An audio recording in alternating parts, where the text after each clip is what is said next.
Villa Stone, Villa Stone, Villa Stone, Villa Stone. On TTV.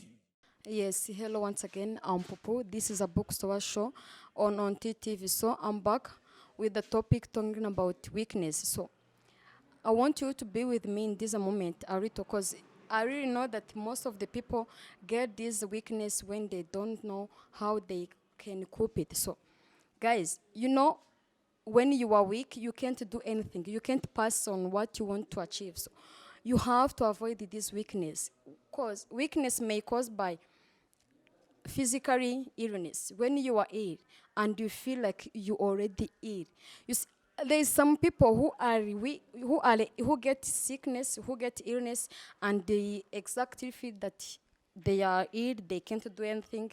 They can't do exercise, body exercise.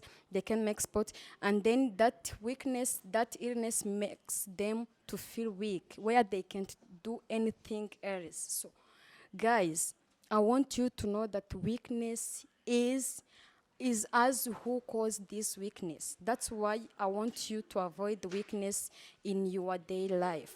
Because when you are weak, you can't do anything. When you are weak, you can't talk anything.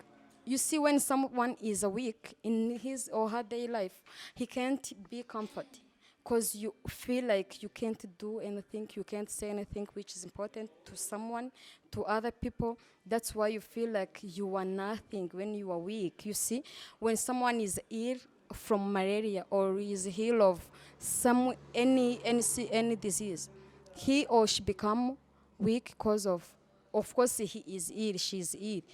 She must become a weak. But can you imagine how someone can feel like he's ill while he's not sick, she's not sick, why lacking, but she stay with a weakness. So this is a mistake which committed by us ourselves, where we feel like we are weak without anything which makes us to feel weak.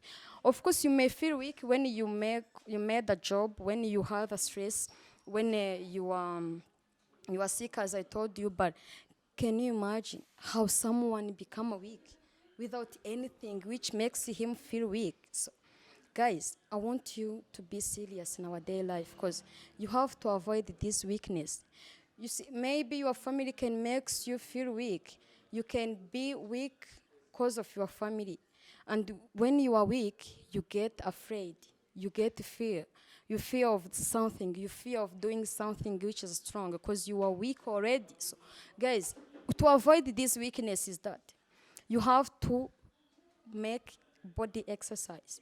You have to tell yourself that you are strong, you can do more, you can make more, which is differently to what you did. So you have to avoid this weakness, because when you are weak, you can't do anything. When you are weak, you can't achieve on more. So you have to tell yourself that you are strong. You have to tell yourself that you are not weak person.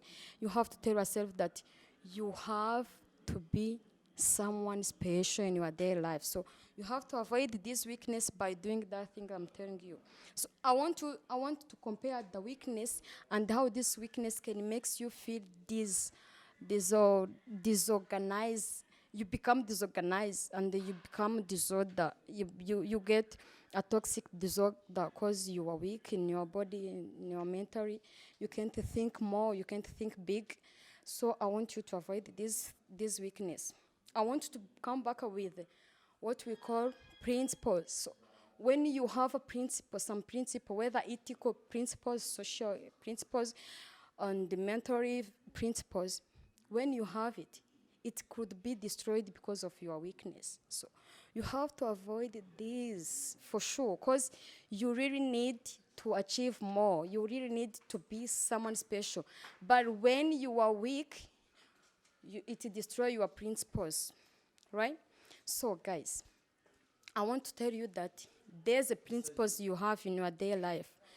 You fear to do something because of what you believe, where you're born, where you live.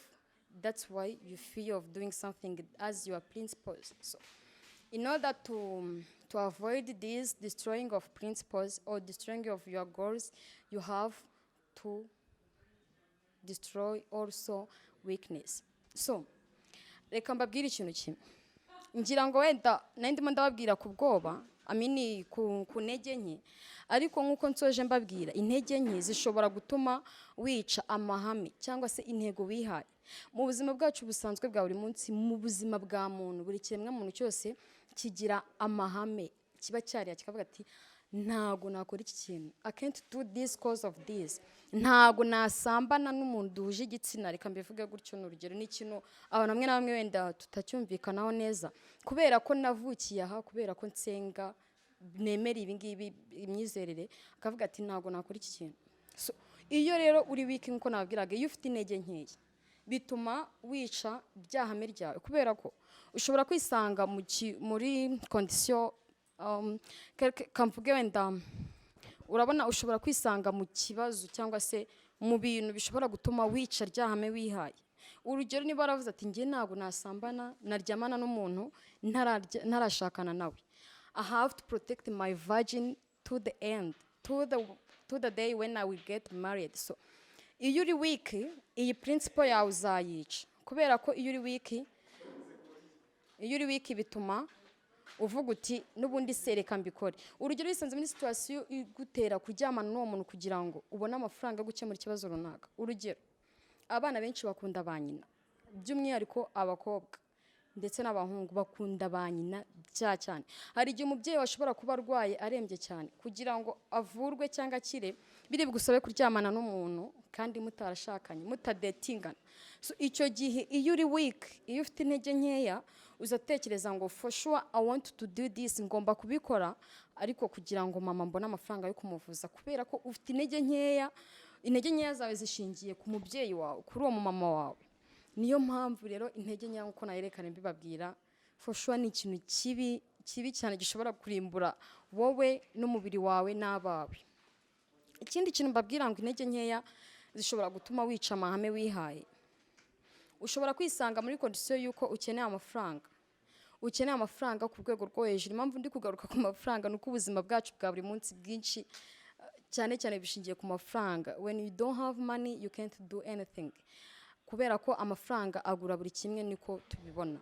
Ariko iyo uri weak bigutera iki? Niba ukeneye amafaranga, za ntege nke zawe zikwereka ibintu ushobora gukora kandi udakoresheje ubwenge bwinshi, udakoresheje imbaraga. So kubera ko rero uri weak, uzahita ukora ibyo bintu bigutuma nyine. Urugero, abantu reka kuvuga iyo mvugo, abantu baryamana n'abandi kugira babone amafaranga, you see, ntago bakoresha imbaraga nyinshi, niko nabivuga, ariko wenda buriya bashobora kuba bakoresha nyinshi, ariko mentality ntago batekereza cyane, kuko kuryamana n'umuntu ntago nzi ko ari ibintu ushobora gutekereza ngo bikurushye. Kandi kuryamana ntago nzi ko ushobora kuvuga ngo urakora siporo ngo ubone imbaraga, right? So icyo ni igikorwa gisaba intege nke, gishobora gukorwa n'umuntu kubera ko nyine ari umunyantege nke. Ntago ashobora gukora ikiyede, ntago ashobora kujya kwiga ngo afate imyaka ye ngo yicare yiga isomo runaka rizamugeze ku kintu runaka, akavuga ati nshobora gukora iki ngiki, ntago binsaba ibishoro byinshi, ntago binsaba iki. Urumva intege nke ikintu zigikoresha bigatuma wica ryahame wihaye, uvuga uti ntago nakora iki kintu ni kibi, navutse iwacu dukijijwe, abantu duturanye babibona gute, ababyeyi banjye babyumva gute. Ariko iyo ufite intege nkeya bituma wica amahame yawe. Ayo mahame wihaye rero kugira ngo uyarinde, ugomba kumva ko ari wowe nyine ni wowe, kuko abantu ntago bakeneye kugukunda, ntago abantu bakeneye kukwitaho, ntago abantu bagomba nyine, ntago bakugomba wowe, ahubwo urigombwa, ni wowe. Kugira ngo wirinde izi ntege nkeya no kugira ngo ukomeze urinde ayo mahame yawe, kuko aya mahame yacu agendana n'intego twihaye, ikintu ufite gukora ni kimwe, ufite kumva ko nyine ni wowe. Without you nothing, no one else, it's you. So nicyo ngicyo nababwira. Ndagira ngo tuzagaruke tureba ukuntu, ngira ngo murabizi ko turi kuvuga kuri trauma bonding. Ndashaka kugira ngo nzababwire ukuntu trauma bonding ishobora kukwafecta kubera intege nke zawe, right? Ukumva nyine kubera ko ufite intege nke ugomba kuyoborwa n'ibintu bimwe na bimwe nk'ibyo nababwiraga. Ndagira ngo ujye wumva ko ukomeye, kandi by'umwihariko nk'umuntu ukurikirana on TV, especially bookstore show, n'ababeshyi ubundi niyo strongest ya mbere mufite. Nicyo kintu cya mbere kigomba kwereka kuri strong. So tuzasubira ubutaha Inonti TV. Ndagira ngo nizere kuri kundeba already warakoze subscribe. So turabakunda cyane, tuba turi hano ku bwanyu, tuzasubira ubutaha. Ciao ciao. Villa Store, Villa Store.